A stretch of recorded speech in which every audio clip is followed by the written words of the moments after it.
Gostaria de chamar o pastor Ivan para estar orando pela vida dele, em nome de Jesus. E já agradeço a minha rica oportunidade. Aleluia!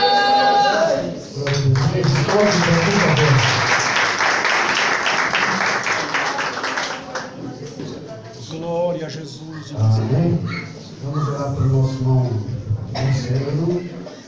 Vai trazer a mensagem dessa noite. Altíssimo Senhor, Deus e Pai, quero apresentar o teu servo que a partir de agora, Senhor, toda a responsabilidade é passada para ele. Que o Senhor então o acompanhe, use como um canal de bênção, falamos tudo aquilo que o Senhor assim quiser, meu Pai. Não o que eu quero, não o que a tua igreja quer, mas o que o Senhor quiser. Fala que o teu servo se ouve, em nome de Jesus. Amém. Enquanto eu passo a palavra para o homem de Deus, as palmas em nome do Senhor.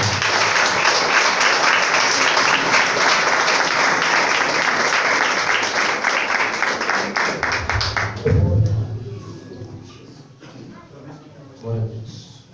Saúde a igreja com paz. Senhor. Amém! Glória a Deus. Ficou bom. Vamos, pode se assentar, fique à vontade. Tome seu assento, por gentileza. Quero louvar a Deus por esta rica oportunidade que o Senhor nos concede.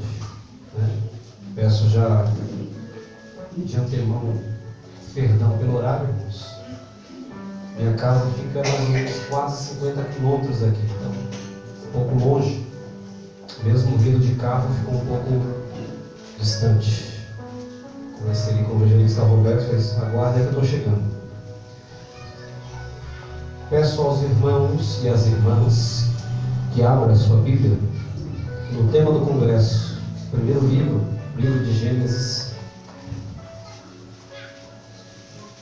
capítulo de número 29.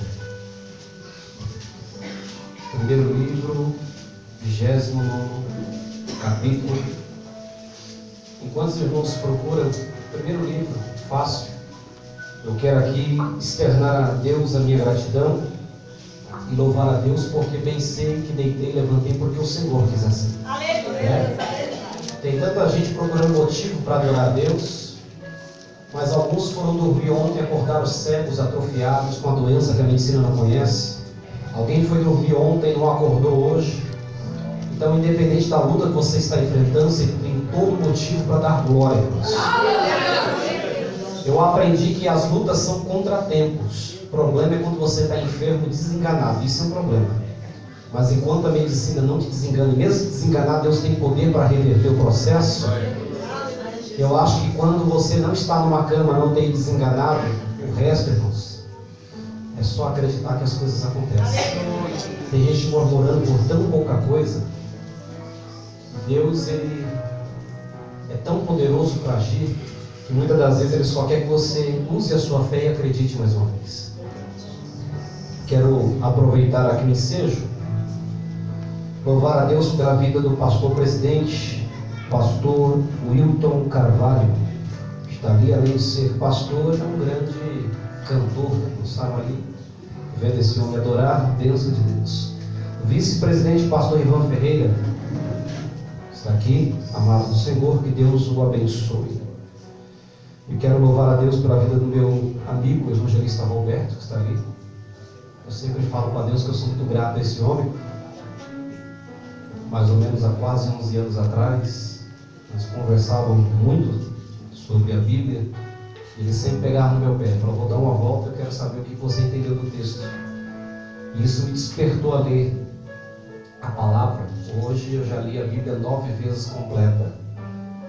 Porque muitas das vezes queremos conhecer como Deus fala, como Deus opera. Temos a voz de Deus na Bíblia, mas muitos só lê quando o pregador fala ou só lê quando está no culto. E muitas revelações que Deus quer entregar, muitos segredos que Deus quer revelar, está contido na tua palavra. Eu quero despertar você para quando chegar em casa, irmãos, se ocupe se deleitando nas Escrituras. Tem gente que fica atrás de revelação de profeta, e a maior revelação está dentro da palavra. Tem gente que sobe monte, desce monte para ter revelações. E muitas das vezes Deus quer falar dentro de casa, dentro do ônibus, dentro do metrô, no seu trabalho. Tem na hora do almoço ali, vem jogar a conversa fiada, pega a tua Bíblia, vai ler um pouco. Fala, Deus, fala comigo dentro da tua palavra, me dê um direcionamento. Fale alguma coisa para que eu possa caminhar dentro da tua vontade. Observe que a Bíblia é tão importante que até quando o Josué assume, depois da morte de Moisés, Deus vai dar a ordem para que ele não se apartasse do livro da lei, nem se desviasse nem para a direita e nem para a esquerda, para que ele pudesse ser bem sucedido. Salmo 1 também vai dar a importância da leitura da palavra para ser bem sucedido. Muitas das vezes queremos crescer, queremos viver algo de Deus, mas não queremos meditar, não queremos ler a palavra. Quero louvar a Deus sobre a vida de todos. Quero louvar a Deus pela vida do congresso, dessas irmãs, ciclo de oração, aliança com Deus, que Deus possa abençoá-las, Deus possa mantê-las nessa mesma qualidade de adoração, que as irmãs continuem na mesma vontade, para que Deus abençoe não só hoje, mas para todo sempre. E se assim o Senhor não vier no decorrer desses dias, que o ano que vem seja uma festa maravilhosa. Amém? Quem achou, diga glória a Deus. Gênesis capítulo 29. Quem não achou, diga aleluia. Mas o texto é bem conhecido, mas eu quero pegar alguns detalhes. Eu ia fugir desse texto, mas quando dá o tema eu gosto de desafio. O texto vai dizer sobre a chegada de Jacó em Padã Arã. Em algumas versões vai estar só o nome Arã.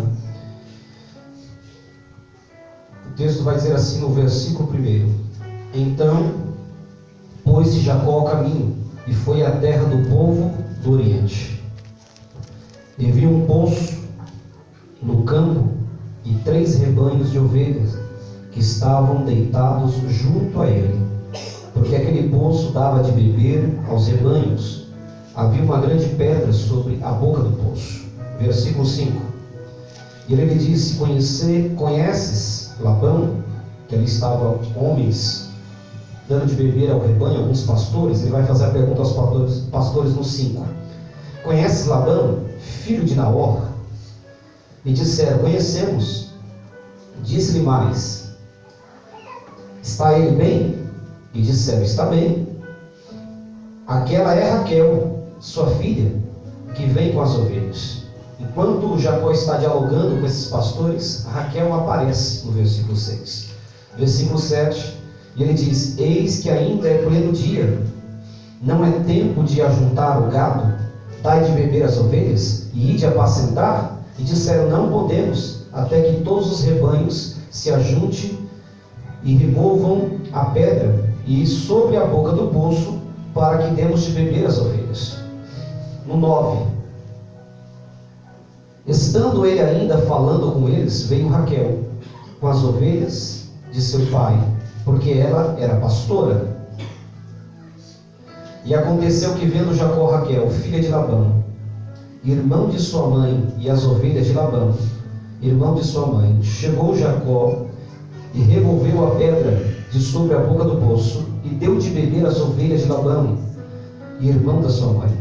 E Jacó beijou Raquel, levantou a sua voz e chorou. E Jacó anunciou a Raquel que era irmã de seu pai, e que era filho de Rebeca. Então ela correu e anunciou ao seu pai. Irmãos, só vou ter aqui que a história é bem comprida e extensa, não vou ficar lendo o texto todo, mas só para os irmãos compreenderem. Sabemos que, para entender um pouco a história, precisamos voltar um pouco, para termos uma introdução do texto. E sabemos que no começo da história vai se começar ainda por Isaac e Rebeca, 2 jovens que vão se unir através da vontade de Abraão, porque Abraão sabia que para a promessa de Deus acontecer, para que ele fosse pai das nações, o filho tinha que ter uma esposa para que pudesse gerar e ter descendência. E Abraão está preocupado, no capítulo 24 de Gênesis, porque Abraão está com aproximadamente 140 anos, Isaac está com aproximadamente 40 anos. Sabemos que Abraão foi feito uma promessa quando tinha 75. Com 100 anos, Deus dá a promessa a Abraão: Isaac vai nascer. Antes de tudo acontecer, sabemos também que teve ali um relacionamento com Agar e nasceu Ismael. Mas Isaac vai nascer com 100 anos. Passa-se 40 anos. E Abraão está preocupado. Ele está querendo uma esposa para Isaac. E me chamou a atenção, irmãos, que os tempos de hoje mudaram. Porque naquele tempo as pessoas não tinham essa pressa para se relacionar, não tinham essa pressa para namorar. não tinha essa pressa para ter relacionamentos. Hoje você vê uma menina de 12, 13 anos, ela faz de tudo para ter alguém, briga com o pai e com a mãe, porque ela quer se envolver com alguém. Naquela época as pessoas tinham mais compromisso com Deus, o relacionamento era mais com Deus do que ter uma esposa, do que ter um esposo. Esperava que Deus preparasse o momento oportuno. Isaac está com 40 anos e não está preocupado. Quem está preocupado é Abraão, porque ele quer ver a promessa acontecer. Manda Eliezer, o seu servo mais velho da casa, e eu sei que Eliezer, porque no capítulo 15 de Gênesis, versículo 3, vai dizer que Eliezer era um mordomo da casa. Ele manda Eliezer ir até a cidade da sua parentela para buscar uma esposa.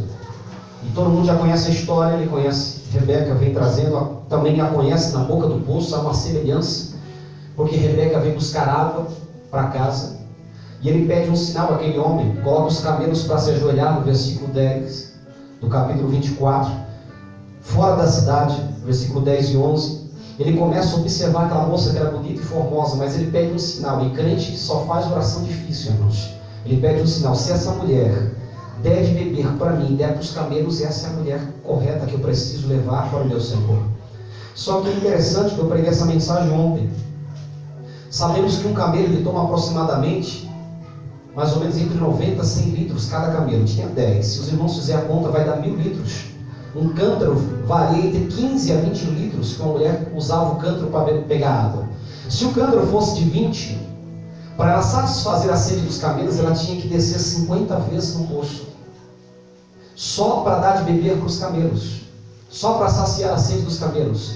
Então é uma mulher que deu de beber primeiro àquele homem, depois vai dar de beber para os camelos. E Deus me fez lembrar que Isaac representa a tipologia de Cristo, o servo Eliezer representa a tipologia do Espírito Santo, que vai em busca da noiva para Cristo, que representa a Rebeca, que é a igreja. E quando ele se depara com aquela moça, ele não vê sua formosura, ele vê que aquela mulher está fazendo algo sem pedir, está fazendo por livre e espontânea vontade, está se esforçando para saciar a sede. Assim o Espírito Santo, quando entra na igreja, ele quer ver a noiva trabalhando, ele quer ver a noiva se dedicando, ele quer ver a noiva se esforçando, quer ver a noiva descendo. Ela podia até descer vazia, mas quando ela subia cheia, se esvaziava em cima e descia de novo para se encher. Mas ela saciou a sede de cada camelo e daquele homem. E aquilo que aconteceu serviu como um testemunho, porque quando aquele homem entra na casa de Rebeca, vai testemunhar que aquela menina, em vez de trazer a preocupação de levar a água para casa, ela vai saciar a sede de quem não conhece.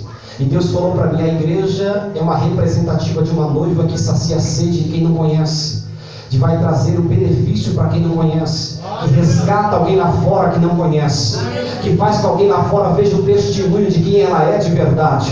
E quando chega na casa, ele vem retratando toda a história. Essa moça, ela fez algo de livre e espontânea vontade. Eu fiz uma oração a Deus e ela cumpriu o propósito da minha oração. Então sabemos que o decorrer da história acontece, ela chega a ir até onde está Isaac. Eu vou só resumir aqui.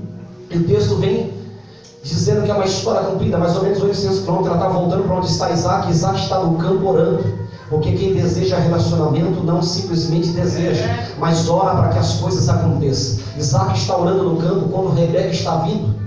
E quando Rebeca se aproxima, aquele Eliezer vai dizer: ali está o meu Senhor. Ela coloca o véu para dizer: não pertenço a mais ninguém, só pertenço a Ele. Na representativa da igreja, assim que assumimos um compromisso com Cristo, não pertencemos a mais ninguém a não ser a Ele. Quando Ele vier buscar a igreja, Ele vai saber que nós somos a sua noiva, só Ele é o dono da tua história.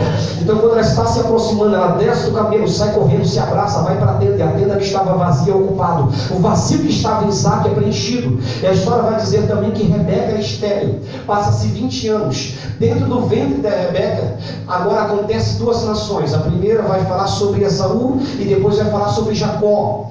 Duas nações que estão brincando dentro do ventre. E quando ela vai consultar a Deus, Deus fala: tem duas nações no teu ventre. E isso é interessante porque quando Esaú vai sair do ventre, Jacó agarra no calcanhar como se tivesse uma visão de que eu sou o primogênito, eu preciso sair primeiro. Ele agarra ao calcanhar. Por isso que muitos pesquisadores, muitos estudiosos vão dizer que Jacó é trapaceiro, usurpador, mas também tem uma simbologia que o nome Jacó é aquele que agarra, aquele que vive das oportunidades. Isso é tão verdade que quando Esaú está voltando da caça, está com fome, Jacó está preparando um guisado, e Esaú não está preocupado com a sua primogenitura.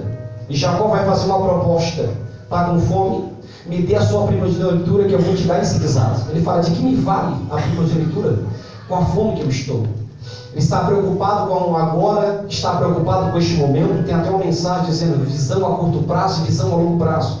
Quem tem visão a curto prazo se satisfaz com o que está acontecendo hoje. Quem tem visão a longo prazo é aquele que fala, hoje Deus não está fazendo, mas Deus está planejando melhor para mim lá na frente. Tem pessoas que é como Esaú, come do que está sendo oferecido e troca o que tem por qualquer coisa. Troca a primogenitura por um prato de lentilha. Mas tem crente que é diferente, tem crente que tem uma visão futura. Ainda que as coisas não aconteceram agora, está vendo Deus planejando algo maior para ele. Ele está dizendo, eu estou vivendo hoje, mas o que eu vou viver lá na frente é maior. Vamos ver essa visão. Só que Esaú não está preocupado com o que acontece. Ele vai saber essa circunstância um pouco mais à frente. Porque o texto vai dizer que mais à frente, agora Isaac está avançado de idade, a sua visão se escureceu. Não tem uma visão mais nítida. Isaac chama Esaú e fala, vai buscar para mim uma caça para fazer o que Isaac vai fazer aqui, um alimento para o seu pai. E quando ele fala isso, Rebeca ouve, chama Jacó, porque Jacó era o preferido de Rebeca, e fala, seu pai mandou Esaú buscar, mas vai lá dentro do rebanho, pega e traz, que eu vou fazer do jeito que o seu pai gosta, e se veste de Esaú, porque o seu pai vai liberar a bênção para você, e não para ele. Jacó atende à vontade da mãe, faz tudo que ela planejou, se apresenta ao pai. O pai toca e fala assim, o cheiro é de Esaú, ele é de Esaú, mas a voz é de Jacó. Mesmo temeroso, Jacó vai dizer assim, eu sou Esaú. Engana primeiro o irmão, e agora está enganando o pai. O pai abençoa quando Esaú volta da caça e pede a bênção. O pai diz que já tinha liberado para Jacó. Isso é interessante, que ele vai chorar, vai exclamar, mas não tem mais oportunidade, porque a bênção naquela época era uma só. Estendia-se a mão direita sobre a cabeça e liberava, e petrava a bênção. E ele sai dali frustrado, e depois daquele dia, a briga que acontecia no ventre, agora vai acontecer entre os irmãos, agora por uma situação que Jacó promoveu. A ponto de Esaú desejar tirar a vida de Jacó. E a ponto de olharmos no capítulo 28, e Jacó tem que fugir para Padã Arã. E quando ele foge para Padã Arã, no versículo 11, ele vai ter uma visão de uma escada. Ele vai deitar, quando inclinar a cabeça numa pedra, e vai ter uma visão de uma escada de anjos subindo e descendo. E quando ele tem aquela visão, o que me chama a atenção é que ele está fugindo, mas ele tem azeite. Ele está fugindo, mas ele tem um azeite. E quando ele vê aquela visão, ele se levanta, unge aquela pedra e chama aquele lugar de Betel, dizendo que aquele lugar não poderia ser outro lugar a não ser a casa de Deus. Por que Betel? A palavra Beit, case, El, Deus. Betel. Ele está chamando o ambiente de Betel porque Deus te apresentou a ele em visão. Ele está dizendo, ainda que eu cometi um erro, ainda que eu estou fugindo das minhas responsabilidades, Deus não me abandonou e me encontrou no meio do caminho. Deus se apresentou a mim. Ele está indo a Padã Arã. O que me chama a atenção é que eu estava estudando esse texto e Deus falou fortemente comigo. Muitas pessoas que pegam na presença se acham totalmente excluídas da presença de Deus, achando que Deus não tem uma oportunidade de salvar, uma oportunidade de trazer de volta, uma oportunidade de resgatar e fazer daquela pessoa uma nova aventura. Porque quando pecamos, não é Deus que se afasta, mas somos nós que se afastamos, porque o pecado nos separa da presença do Senhor. Então Jacó achou que ele fugindo, tudo que ele cometeu lá atrás ia ficar esquecido, mas quando ele vai para Padã Arã, depois que ele tem essa visão da escada, ele entra na casa de Labão, depois desse texto que acabamos de ler, ele se encontra com Rebeca, amor à primeira vista, e vai para a casa de Labão.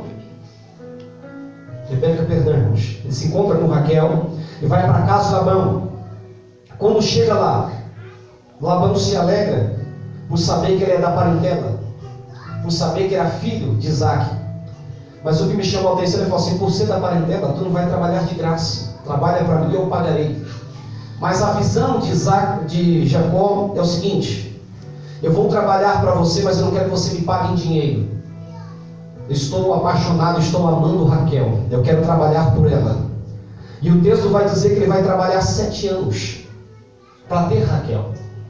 E eu quero até desmistificar um negócio aqui, porque tem muitos pregadores que falam que ele trabalhou 14 anos para ter Raquel, mas o texto não diz isso. O texto diz que ele vai trabalhar 7 anos para ter Raquel. Mas como de costume, Labão não oferece Raquel.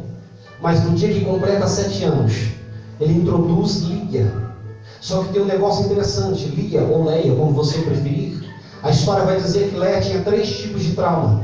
O primeiro trauma é que ela tinha uma enfermidade nos olhos. E diante daquele tempo antigo, uma mulher com enfermidade nos olhos era tida como feia. Ninguém queria ter um relacionamento.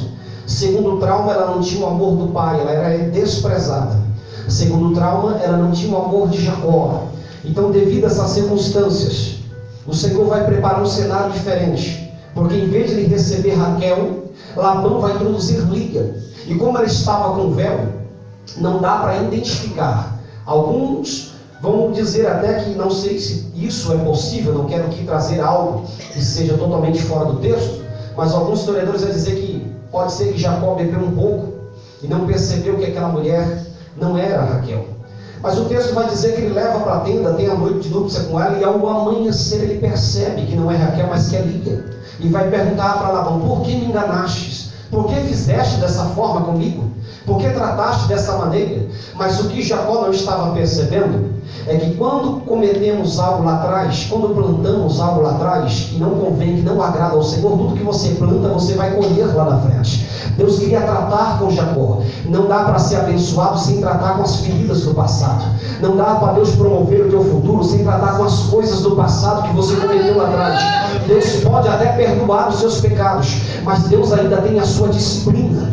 Deus ainda tem uma disciplina para aplicar dos teus filhos. Ele estava dizendo: eu preciso aplicar uma disciplina em Jacó, porque senão a vida inteira dele vão chamar ele de enganador, trapaceiro. Mas eu quero fazer dele alguém que vai representar uma nação. Deus tinha um projeto na vida de Jacó, e para esse projeto acontecer tem que tratar Jacó em algum lugar. Já que não deu para tratar dentro de casa, ele tem que tratar fora de casa, mas tem que ser por alguém da parentela. Já que ele enganou alguém da sua parentela, alguém da tua parentela também vai aplicar a mesma situação. Agora Labão vai aplicar essa situação e vai dizer para ele: o costume da nossa terra é primeiro casar mais velha, depois casar a mais nova.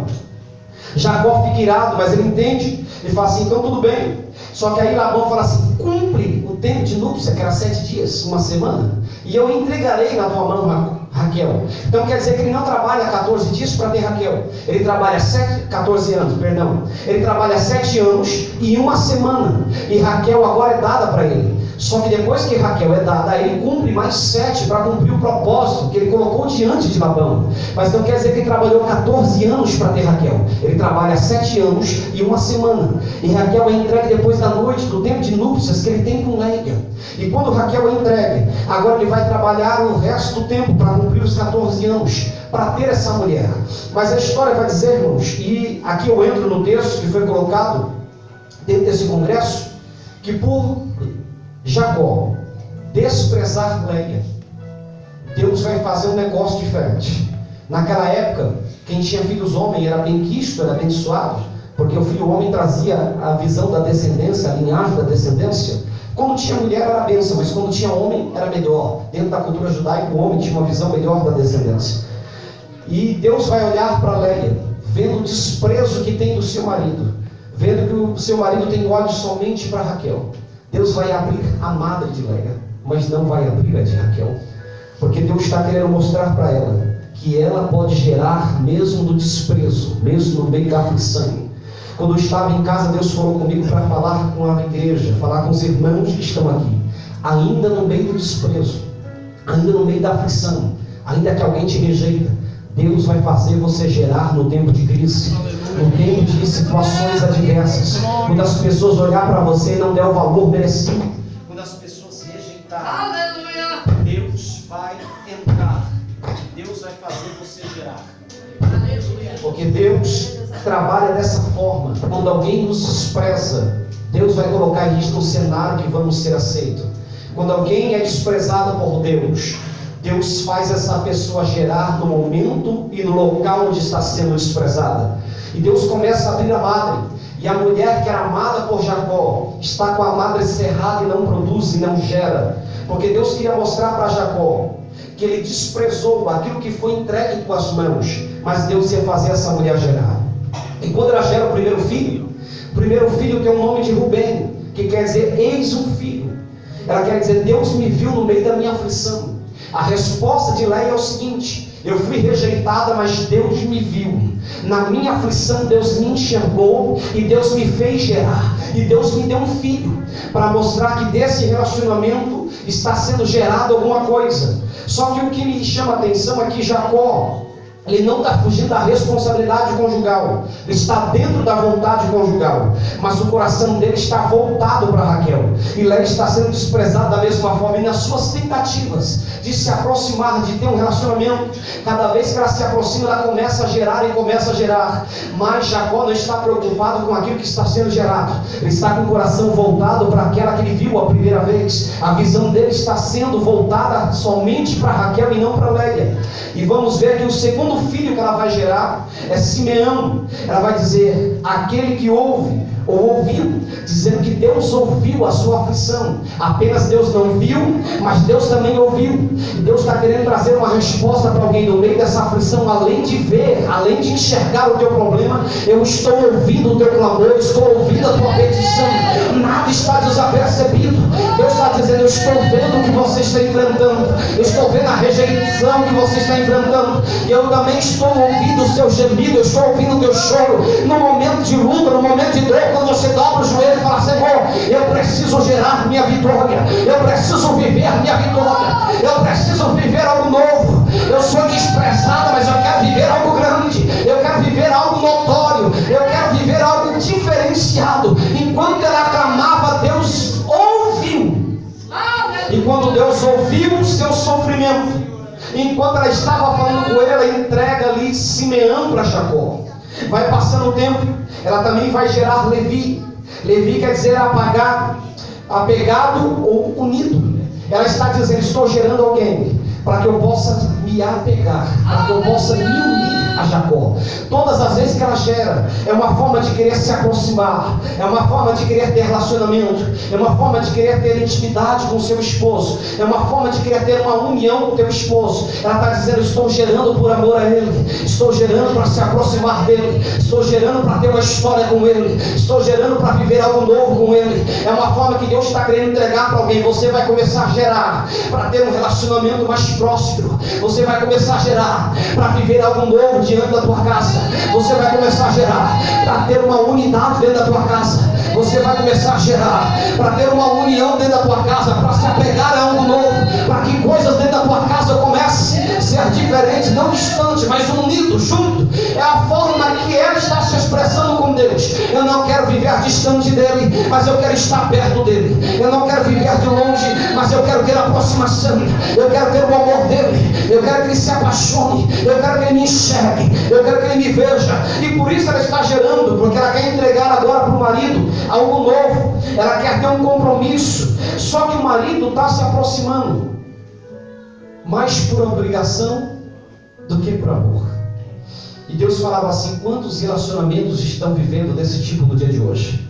Que o marido está vivendo uma obrigação, mas não está vivendo com amor, está vivendo por aparência, mas não tem amor, está vivendo porque tem medo da igreja dizer que houve uma separação e ele perdeu a oportunidade de ter um cargo de pregar, mas não por amor.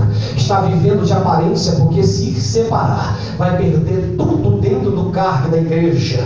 Então ele está vivendo de aparência. Quando alguém pergunta se o casamento está bem, ele fala que está tudo bem, mas ele não trata a esposa da maneira devida, ele não tem um relacionamento de uma profundidade devida. Deus entregou essa mulher na mão dele, mas ele não ama da forma que tem que amar, da forma que Paulo falou em Efésios, que devemos amar a nossa esposa assim como Cristo amou a igreja. Ele está amando de uma forma superficial, por obrigação de ter aquela mulher do lado, mas não um amor que ela entenda que ele queira estar perto dela todos os dias. É apenas de fachada. Deus está falando com pessoas assim: não tem um relacionamento só superficial, só de aparência.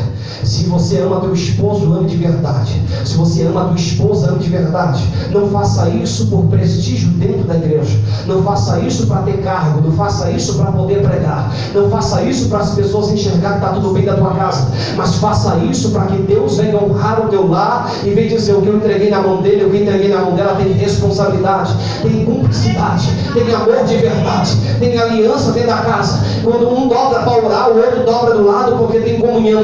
Quando vem para a igreja, pega na mão e fala: vamos comigo, porque você é a costela que o Senhor me entregou, você é a aliança que Deus formou na minha história, você é o osso dos meus ossos, é carne da minha carne, é a disjuntora que Deus preparou para mim, você é a metade do meu ministério, sem você eu não sou nada. É Deus dizendo: a mulher tem que entender isso e o homem tem que entender essa parte. Ela estava dizendo: Deus, se o Senhor preparou para que houvesse essa união, não faça que Jacó fique distante de mim. Ela quer agora uma aproximação, quer estar apegada, quer estar unida. Por isso que ela gera Levi. Esses filhos que essa mulher está gerando futuramente serão as 12 tribos de Israel. Quarto, ela vai gerar Judá. Isso me chamou a atenção porque Judá quer dizer louvor, Judá quer dizer adoração, quer dizer agradecimento. Ela está dizendo agora, em vez de questionar a Deus, porque nada acontece dentro de casa, vou parar de questionar, vou parar de murmurar e vou começar a agradecer a tudo que Deus tem feito, os filhos que Deus tem me dado, as vezes que Deus tem me feito gerar dentro de casa, ainda que tudo dentro de casa não esteja da forma que eu almejo, da forma que eu pensei, da forma que eu pedi, da forma que eu clamei, mesmo assim eu vou adorar, mesmo assim eu vou agradecer, mesmo que o casamento não esteja da forma que eu queria, mesmo que esse casamento não esteja da forma que eu pensei, eu vou continuar adorando, porque quem preparou foi Deus, quem abriu a malha foi Deus, quem colocou a aliança foi Deus. E se as coisas não estão da maneira que você pediu, Deus vai preparar uma situação para que as coisas aconteçam. Quando Judá aparece em cena, ela está dando louvor a Deus, dizendo: Deus, obrigado, porque agora eu entendi que tudo está acontecendo conforme a tua vontade, não é minha. Se não é para ele se aproximar agora, eu vou esperar o tempo certo. Se não é para ele me amar da forma que eu quero, eu vou esperar o tempo certo. Mas eu não vou murmurar dentro de casa, eu não vou questionar dentro de casa, que a vontade de Deus esteja estabelecida. Deus está falando com alguém: levanta a tua mão para receber. Deus está dizendo: não é momento de murmurar, não é momento de questionamento, não é momento de falar: Deus, tu tem que fazer da forma que eu quero, colocar Deus contra a parede. Mas é momento de levantar as mãos e dizer: Deus, eu ainda estou gerando no momento de crise, eu ainda tenho uma madre abençoada, mesmo que as coisas não estão acontecendo da forma que eu quero. Aleluia!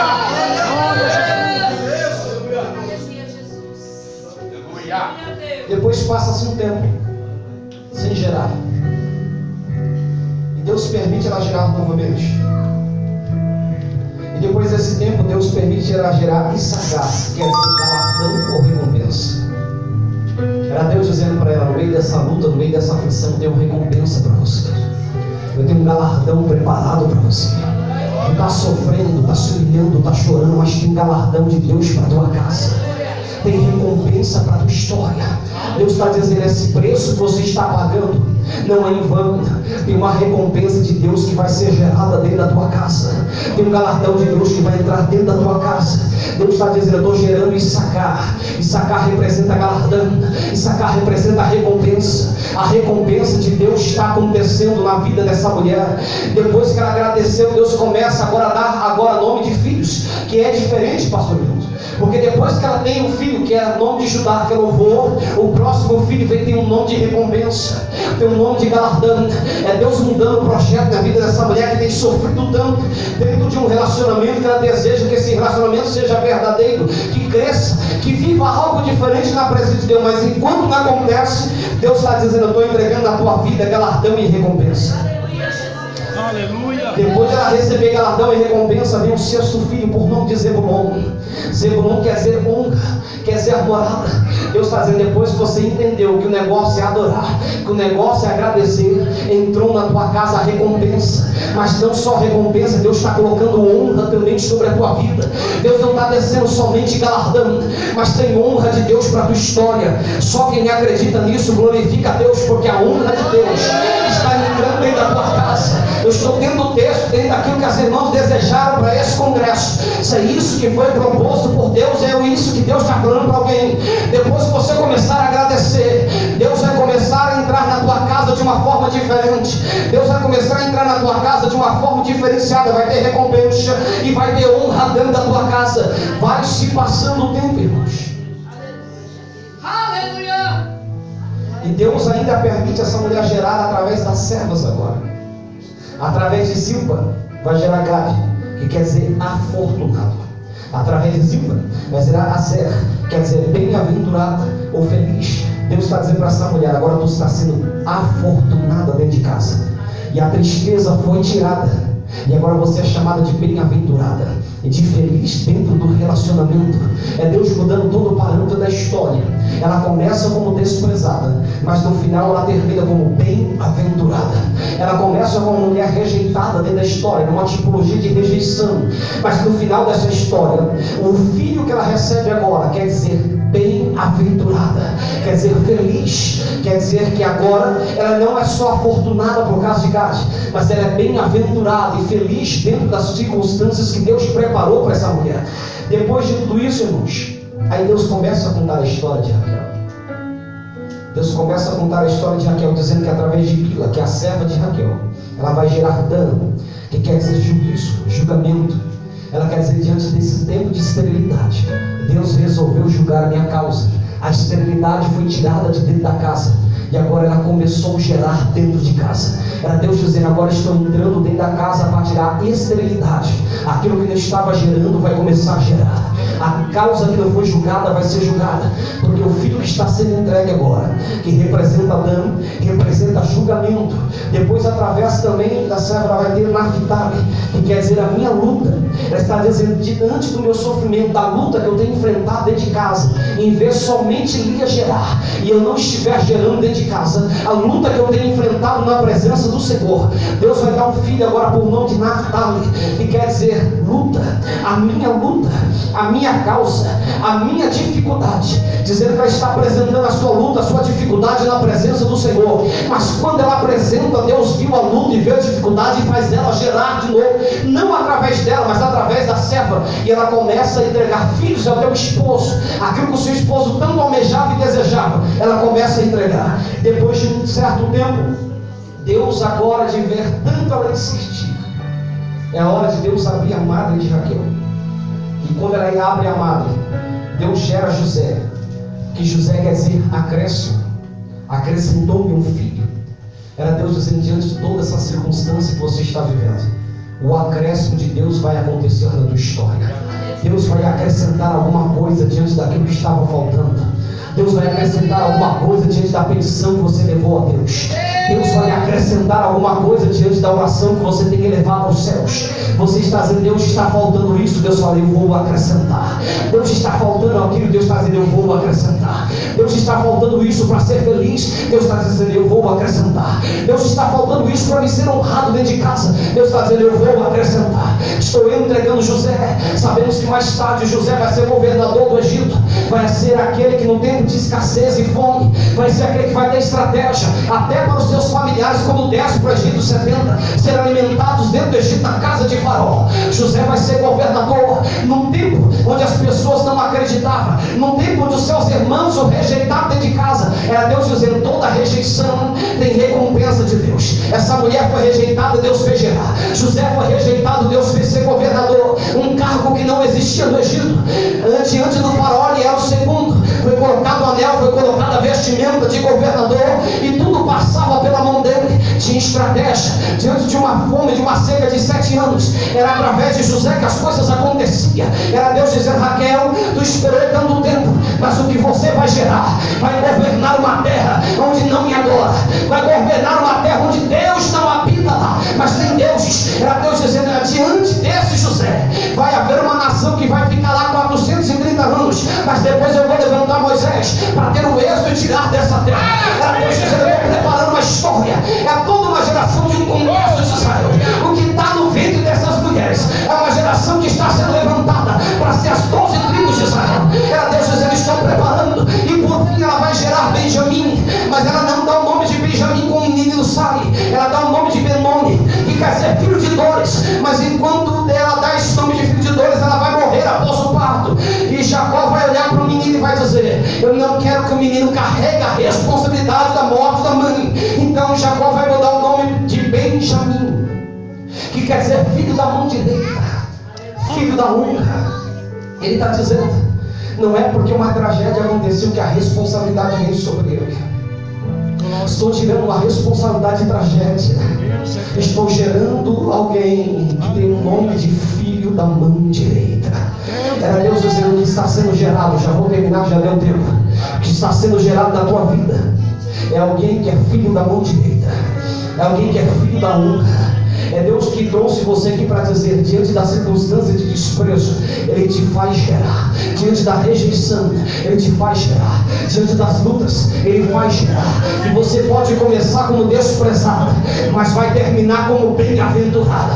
Você pode começar como rejeitada, mas vai terminar como feliz é aquela. Você pode começar o relacionamento com rejeição, mas no final, Deus tem um novo nome para entregar sobre a tua história. Levanta a tua mão para receber. Deus está dizendo, tu serás bem-aventurada nesse relacionamento, nessa luta que você está enfrentando dentro da tua casa. Estou eu entrando com a bem-aventurança dentro do teu lar. Só quem acredita, coloca a mão para cima e adora em nome de Jesus.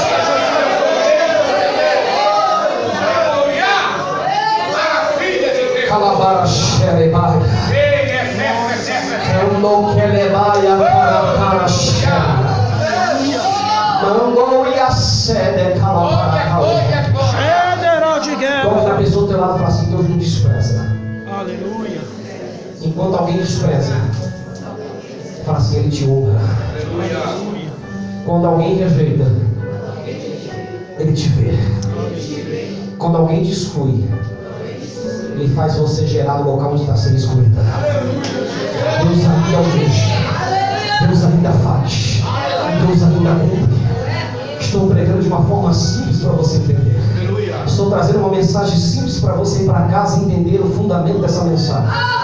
Deus está dizendo, ainda que haja rejeição, ainda que as coisas saíram do controle, Ele ainda está no controle de tudo.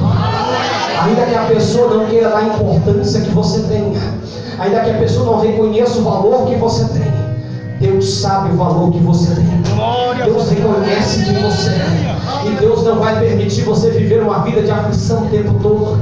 Vai ter dias de bem-aventuranças dentro da tua casa. Vai ter dias que alguém vai olhar para você e vai ver um semblante de felicidade.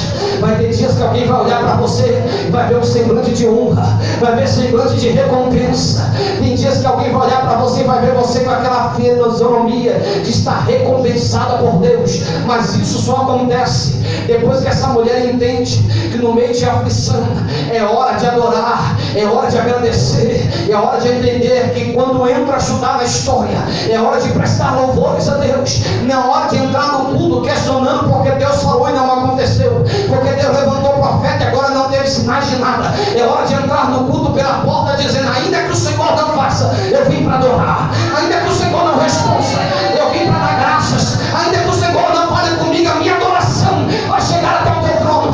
Ainda que Deus não resolva me abençoar, eu vim no culto para adorar. Eu não vim para questionar, não vim colocar Deus contra a parede, eu não vim fazer Deus resolver da forma que eu quero, mas eu vim me dobrar, eu vim adorar, eu vim prestar culto, eu vim dizer, Deus, sem você eu nada sou, Deus, sem a tua presença eu não sou nada, Deus, eu preciso de ti. Deus está falando com alguém, venha para o culto, não com questionamento. Aleluia.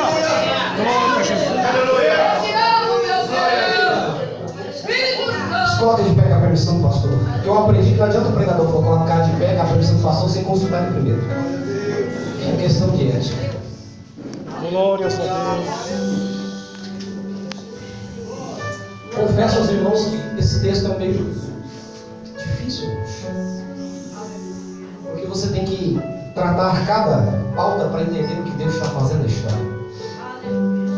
Porque quando se trata de uma mulher guerreira, vamos entender que Léia foi guerreira, porque por ser desprezada dentro de casa ela podia desistir do relacionamento. Ela podia desistir de estar perto de Jacó. Ela podia desistir de estar perto daquela pessoa que ela ama. Quem sabe você entrou aqui essa noite, talvez querendo desistir do projeto de Deus, talvez querendo desistir porque até agora não aconteceu. Talvez você entrou aqui querendo desistir porque Deus falou e as coisas já passaram 10 anos e 20 anos e até agora nada. Talvez você quer desistir de pregar. Talvez você quer desistir de cantar. Talvez você quer desistir de orar por aquela causa porque até agora não teve resultado.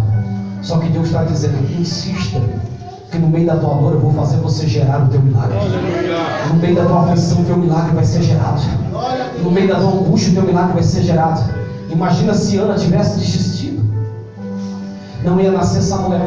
Samuel não ia ser profeta, sacerdote, juiz. Porque enquanto ela queria um menino, Deus queria um profeta, sacerdote, juiz para aquela cidade. Enquanto naquela terra não se ouvia mais a voz de Deus, agora ia se ouvir através do menino.